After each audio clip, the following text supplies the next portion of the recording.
This is Phil Warner. Today's lesson is about getting clarity on the physical part of ourself.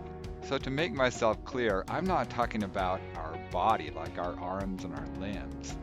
I'm talking about our mind. Because if we can't figure out how to manage our thoughts, there's no way that we're going to be able to become a mentor.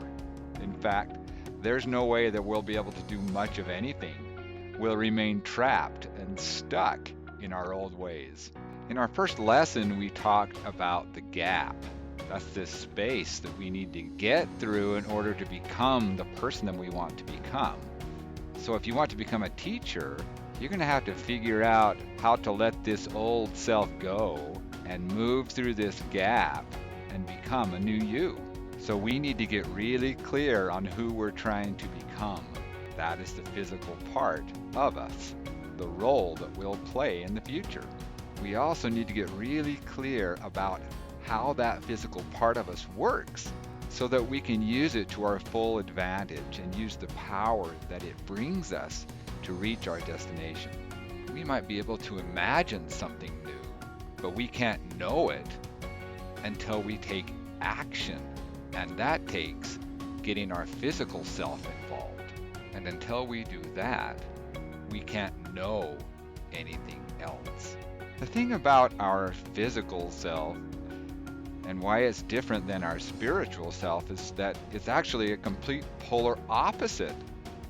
The physical self grows with resistance, for example, but the spiritual self shrinks with resistance.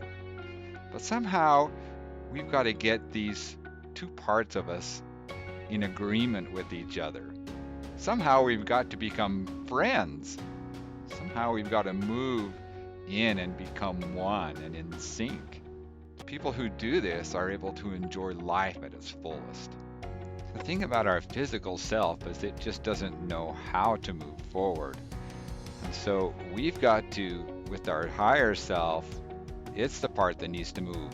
It's the part that needs to figure out how the lower self works and bring it into alignment. So once we figure out how to manage that lower part of us, that lower self, then we have the power to move through the gap and become that new person that we want to be, or reach that goal that we're trying to achieve. If we can't get in alignment, our lower self will sabotage us every single time. And in order to get in alignment with our lower self, we need to understand our lower self. We need to understand how it operates, how to manage it, and what motivates it.